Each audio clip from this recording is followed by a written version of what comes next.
জন্য আপনার কাছে ওগুলো আবেদন জানাচ্ছি। ধন্যবাদ। আমি খুব খুশি হচ্ছি যে আমার দশম শ্রেণীর ছাত্র কষ্ট করে এই পটিয়া বিপ্লবী পটিয়া সেটা প্রমাণ করে। আমি তোমাকে বলতে চাই এখানে গভর্নিং বডি রয়েছে, স্কুল কর্তৃপক্ষ রয়েছে, একটা পাবলিক স্কুল, এটার পরিচালনার জন্য একটা পরিষদ রয়েছে। এই স্কুলের ওনারাই সিদ্ধান্ত নেবেন এটা কি হবে। ধন্যবাদ, ওনাদেরকেই বলবেন। আমরা ছেলে মেয়ে নিয়ে খুবই কষ্ট আছি শিশু পার্ক নিয়ে স্যার। ছেলেদেরকে নিয়ে চট্টগ্রাম যাওয়া আসা বড় কষ্টের ব্যাপার। আমার প্রশ্ন হলো স্যার, পটিয়াতে আমার শিশু পার্ক নির্মাণের কোনো উদ্যোগ আছে কিনা? ধন্যবাদ আপনাকে। আপনারা জেনে খুশি হবেন পটিয়ায় জেলা পরিষদের মাধ্যমে পটিয়ার ডাক বাংলো মাঠে অবশ্যই এটা টেন্ডার হয়েছে। আমি যেটা জেনেছি, এখানে কেউ আছে কিনা জানি না, টেন্ডার হয়েছে এবং একটা শিশু পার্ক পটিয়া ডাক বাংলো মাঠে হতে যাচ্ছে। আশা করি এই বছরের মধ্যে এটা সম্পন্ন হবে। এখন আমি আমাদের যারা ওখানে পিছনে আছেন আম জনতা, ওনাদের কাছ থেকে কিছু প্রশ্ন চাই। ওনারা প্রশ্ন করবে, পিছন থেকে ওনাদেরকে মাইক দেওয়া হোক। ওই ঠাকুরপুনি বৌদ্ধ পল্লীতে একটা বৌদ্ধদের তীর্থস্থান রয়েছে, যে তীর্থস্থানের রাস্তা এখনো কাঁচা। ওখানে অতীতে অনেক এমপি মন্ত্রীও গিয়েছেন, কোনো রাস্তা এখনো হয় নাই। এখন আমার মাননীয় সংসদ সদস্যের কাছ থেকে একটা প্রশ্ন থাকবে, এই রাস্তাটি কবে হবে? আমি বলবো এই ঠাকুরপুনি সড়ক, এটার জন্য একটা বরাদ্দ অবশ্যই হয়েছে। এটা পর্যায়ক্রমে এই বছরের মধ্যে এই ঠাকুরপুনি সড়কের কাজ সম্পন্ন হবে। ধন্যবাদ। আমার প্রশ্নটা হলো দুর্নীতি।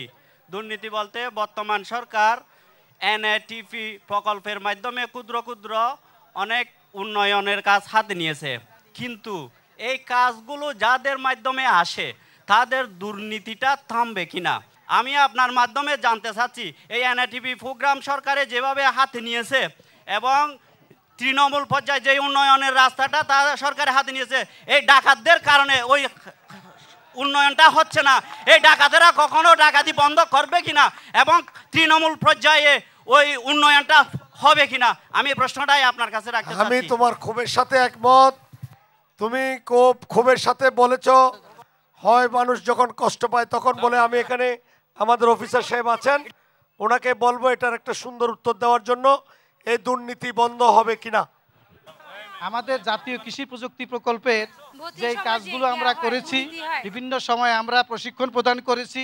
এ ব্যাপারে আমরা আমাদের একজন সম্প্রসারণ কর্মকর্তাও আছেন, আমিও কালি শহরে গিয়েছি, সেখানে গিয়ে ট্রেনিং প্রদান করেছি। এখন যে আপনি বলেছেন যে প্রদর্শনী খামারের কথা, আমি সবাই অবগতির জন্য জানাচ্ছি, সেই কার্যক্রম আমরা শুরু করেছি। এখনও আমাদের কাছে খাবারের টাকা সংরক্ষিত আছে।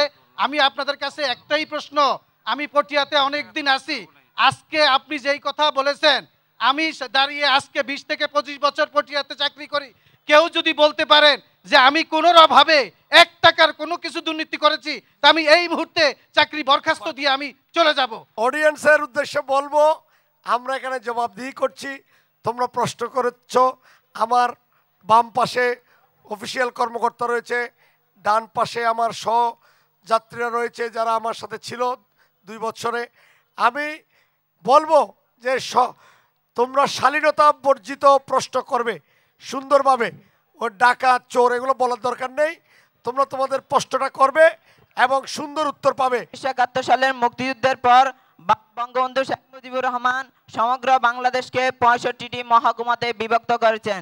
তন্মধ্যে একমাত্র এই পটিয়া ছাড়া বাকি 64টি মহকুমা জেলাতে রূপান্তরিত হয়েছে।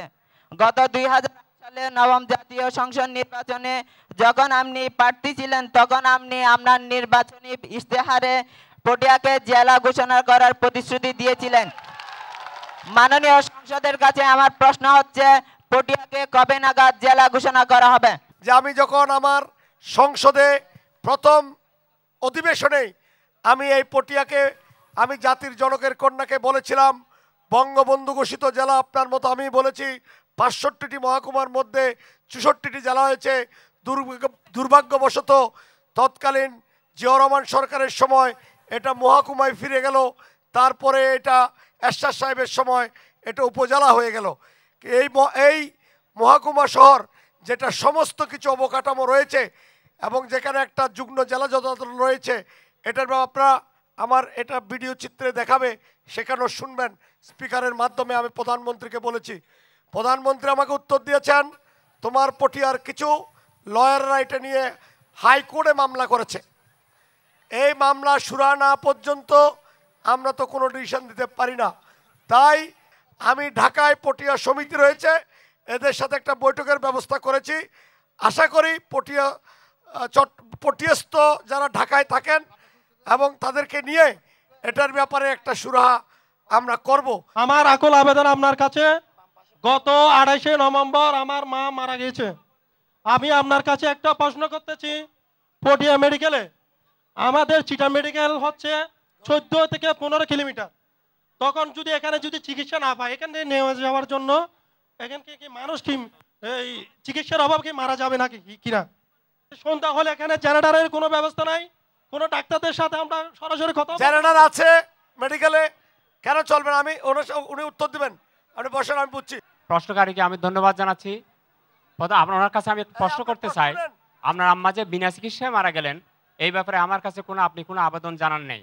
আমাদের এখানে সর্বদা সার্বক্ষণিক ইমার্জেন্সি মেডিকেল অফিসার থাকেন, কোনো অবস্থাতেই একজন রুগী বিনা চিকিৎসায় মারা যাওয়ার কোনো সুযোগ নেই। এখানে আপনার মা কোন রোগে মারা গেলেন, কি কারণে মারা গেলেন, যদি এটা যদি হার্ট ডিজিজের রুগী হয়ে থাকে, আমাদের এখানে হার্ট ডিজিজের চিকিৎসা করাটা আমাদের জন্য একটু দুরূহ। এবং এই রুগী যদি এখানে যদি আমরা যদি রেখে যদি কিছুক্ষণ রেখে দিই, তারপরে যদি মারা যায়, তাহলে প্রতিপক্ষ আবার বলবে যে আমার মাকে এখানে পাঠিয়ে দেওয়া হয় নাই কেন। আমরা এখানে চিকিৎসার কোনো অবহেলা করি না। আমি আসার পর থেকে এখানে সার্বক্ষণিক ডাক্তার থাকে, বিনা চিকিৎসায় মারা যাওয়ার কোনো সুযোগ নেই। আপনি আপনার বিগত নির্বাচনে আমাদের পাইকপাড়া স্কুল মাঠে জনসম্মুখে আপনি বলেছিলেন, আমার সরকার যদি ক্ষমতায় যায়, অত্র এলাকার পানি, গ্যাস, বিদ্যুৎ, শিক্ষা, চিকিৎসার কোনো অবহেলা চলবে না। মাননীয় সংসদ সদস্য, আমি আপনার মাধ্যমে জানতে চাই, আমাদের পাইকপাড়া সহ পাইকপাড়া পটিয়া পৌরসভা 6 নম্বর ওয়ার্ডের গ্যাস সম্প্রসারণ অত্যন্ত জরুরি।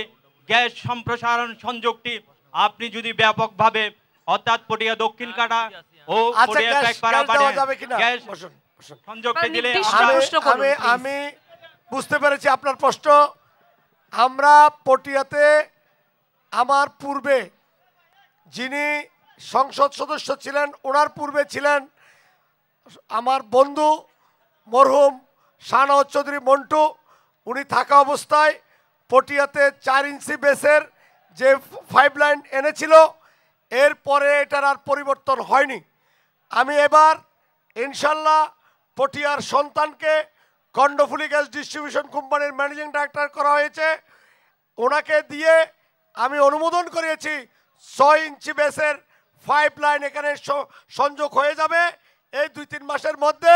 এটা হওয়ার পরে আমার প্রতিটি ঘরে ঘরে যাতে করে এটা যায়। আর যারা এখানে আমার কাছে আসছেন, আমি তো রিকমেন্ডেশন করতে আছি, টেলিফোনে বলতে আছি, যদি এটা দরকার হয় আমি করে দেব। ধন্যবাদ। এটা লাইনটা চলে আসুক, এটার সমস্যা হবে না। পটিয়ার মধ্যে যত চুরি, ডাকাতি, রাহাজারি, অন্যায় কাজ কারবার হয়, সব আপনার পটিয়ার মধ্যে কতগুলি রোহিঙ্গা এবং বারবাইয়া নামে পরিচিত লোক আছে, তারাই সংগঠিত করে। আপনি কি তাদেরকে কোনো টিকিটবিহীন এই পটিয়ার মধ্যে, বিশেষ করে পটিয়া পৌরসভার মধ্যে এইভাবে থাকার কি কোনো অনুমতি দেবেন, নাকি তাদেরকে ব্যাপারে কোনো ব্যবস্থা নেবেন? রোহিঙ্গা সমস্যাটা এটা হলো সরকারি উপরের ব্যাপার, জাতীয় ব্যাপার।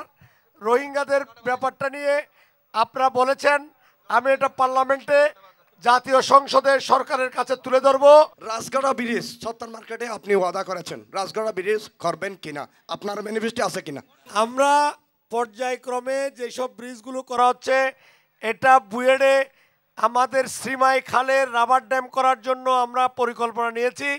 এই রাবার ড্যাম সম্পন্ন হলে এটা বালিতে ভরপুর, এখানে যে ঢালাই করা হয় সেটা আদৌ টিকবে কিনা সেটার উপরে বুয়েড়ে পরীক্ষার জন্য এটা ফাইল প্রেরণ করা হয়েছে।